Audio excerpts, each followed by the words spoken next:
ಆತ್ಮೀಯ ಮಾಧ್ಯಮ ಮಿತ್ರರೇ, ಇವತ್ತಿನ ಒಂದು ವಿಶೇಷ ಸುದ್ದಿ. ಈ ಸುದ್ದಿಗೋಷ್ಠಿ ಕಾರ್ಯಕ್ರಮಕ್ಕೆ ಬಹುಜನ ಸಂಘಟನೆಗಳ ಒಕ್ಕೂಟದ ಎಲ್ಲ ಮುಖಂಡರು ಹಾಗೂ ನಮ್ಮ ಸವಿತಾ ಸಮಾಜದ ಮುಖಂಡರು ಸಹ ಇದ್ದಾರೆ. ಶ್ರೀ ರಘುಪತಿಯವರು, ನಮ್ಮ ಹರಳಿ ನಾರಾಯಣವರು, ಶಾಮಣ್ಣವರು, ಕಲೀಮ್ರವರು, ಪವನ್ರವರು, ಮಂಜುನಾಥ್ರವರು, ಕಪಲಮೂರು ಶಂಕರ್ ಅವರು, ನಮ್ಮ ಮಲ್ನಾಯಕನಹಳ್ಳಿ ಕೃಷ್ಣಣ್ಣವರು, ರಂಗನಾಥ್ ಅವರು. ಇವತ್ತು ಈ ಒಂದು ಸುದ್ದಿಗೋಷ್ಠಿ ಜನರಿಗೆ ಮುಟ್ಟುವಂಥ ಒಂದು ಸುದ್ದಿಗೋಷ್ಠಿ ಆಗಬೇಕು ಅನ್ನೋದು ನನ್ನೊಂದು ಇಚ್ಛೆ.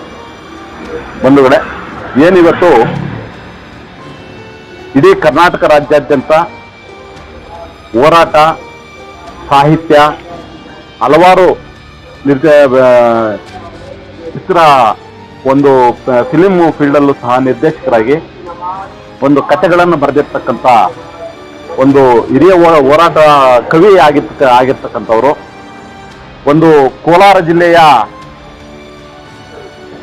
ಒಂದು ಹಾವಳಿ ಜಿಲ್ಲೆ ಆಗಿರ್ತಕ್ಕಂಥ ಚಿಂತಾಮಣಿ ಪಕ್ಕದಲ್ಲಿರ್ತಕ್ಕಂಥ ಒಂದು ಗೊಲ್ಲಹಳ್ಳಿ ಗ್ರಾಮದಲ್ಲಿ ಹುಟ್ಟಿ ಹೋರಾಟದ ಜೊತೆ ಬೆಳೆದಿರ್ತಕ್ಕಂಥವರು ಗೊಲ್ಲಹಳ್ಳಿ ಶಿವಪ್ರಸಾದ್ ಅಂತೇಳಿ.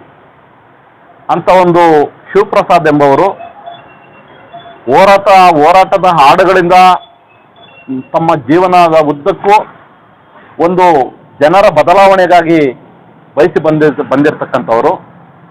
ಅಂಥವರು ಇವತ್ತು ಕರ್ನಾಟಕ ರಾಜ್ಯದ ಕಾಂಗ್ರೆಸ್ ಪಕ್ಷದ ಆಡಳಿತದ ಅವಧಿಯಲ್ಲಿ ಇವತ್ತು ಕರ್ನಾಟಕ ಸರ್ಕಾರ ಜಾನಪದ ಅಕಾಡೆಮಿಯ ಅಧ್ಯಕ್ಷರಾಗಿ, ನೂತನವಾಗಿ ಅಧ್ಯಕ್ಷರಾಗಿದ್ದಾರೆ. ಅಧ್ಯಕ್ಷರಾಗಿ ಇವತ್ತು ಇಡೀ ಕರ್ನಾಟಕ ರಾಜ್ಯಾದ್ಯಂತ ಇವತ್ತು ಬಹಳಷ್ಟು ಕಲಾವಿದರನ್ನು ಗುರುತಿಸ್ತಕ್ಕಂಥ ಒಂದು ವ್ಯವಸ್ಥೆ ಅವರ ಅವಧಿಯಲ್ಲೇ ಆಗ್ಬೇಕನ್ನೋದು ಕೂಡ ನಮ್ಮ ಬಹುಜನ ಸಂಘಟನೆಗಳ ಒಂದು ಮುಖ್ಯ ಉದ್ದೇಶ. ಇವತ್ತು ನಾನಾ ರೀತಿಯ ಎಲೆಮರೆ ಕಾಯಿಗಳಂತೆ ಒಂದು ಎಲೆ ಮೊರುಗಿನಲ್ಲಿ ಇರ್ತಕ್ಕಂಥ ಒಂದು ಕಲಾವಿದರು ಬಹಳಷ್ಟು ಜನ ಇದ್ದಾರೆ. ಒಂದು ತತ್ವಪದ ಆಗಿರ್ಬೋದು, ಚಿತ್ರಗೀತೆಗಳಾಗಿರ್ಬೋದು, ರಂಗನಾಯಕರಾಗಿರಬಹುದು, ತಮಟೆ ಕಲಾವಿದರಾಗಿರಬಹುದು, ವಿವಿಧ ರೀತಿಯ ಕಲಾವಿದರು ಇವತ್ತು ಒಂದು ಗ್ರಾಮೀಣ ಭಾಗದ ಸೊಗಡಿನಲ್ಲಿ ಅವರದೇ ಆದಂಥ ರೀತಿಯಲ್ಲಿ ಇವತ್ತು ಬಹಳಷ್ಟು ಜನ ಆ ಒಂದು ವಿದ್ಯೆಗಳಲ್ಲಿ ತೊಡ್ಕೊಂಡು ಇವತ್ತು ಅವರದೇ ಆದಂಥ ರೀತಿಯಲ್ಲಿ ಜೀವನ ನಡೆಸ್ತಾ ಇದ್ದಾರೆ.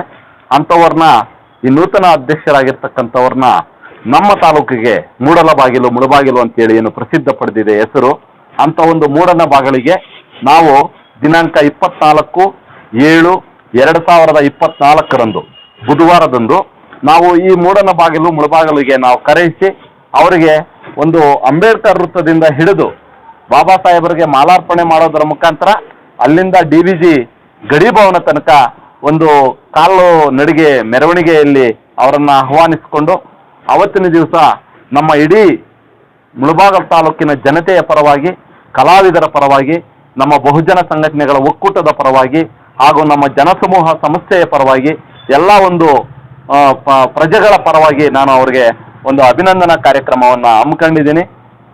ಆ ಒಂದು ಅಭಿನಂದನಾ ಕಾರ್ಯಕ್ರಮಕ್ಕೆ ತಾಲೂಕಿನ ಎಲ್ಲ ಕಲಾವಿದರನ್ನು ಭಾಗವಹಿಸಿ ಅವರಿಗೆ ಅಭಿನಂದನೆಯನ್ನು ಸಲ್ಲಿಸಬೇಕು.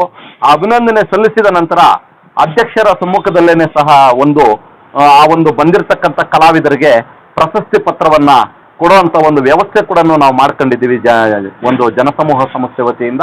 ಹಂಗಾಗಿ ಆ ಒಂದು ಕಾರ್ಯಕ್ರಮಕ್ಕೆ ಎಲ್ಲರೂ ಬಂದು ಆ ಒಂದು ಅಭಿನಂದನಾ ಕಾರ್ಯಕ್ರಮದಲ್ಲಿ ಭಾಗಿಯಾಗಿ ಕಾರ್ಯಕ್ರಮವನ್ನು ಯಶಸ್ವಿಗೊಳಿಸಬೇಕಂತೇಳಿ ತಮ್ಮಲ್ಲಿ ಮನವಿ ಮಾಡ್ತಾ ಇದ್ದೀವಿ. ಜೈ ಭೀಮ್, ಜೈ ಕರ್ನಾಟಕ, ಜೈ ಭಾರತ್.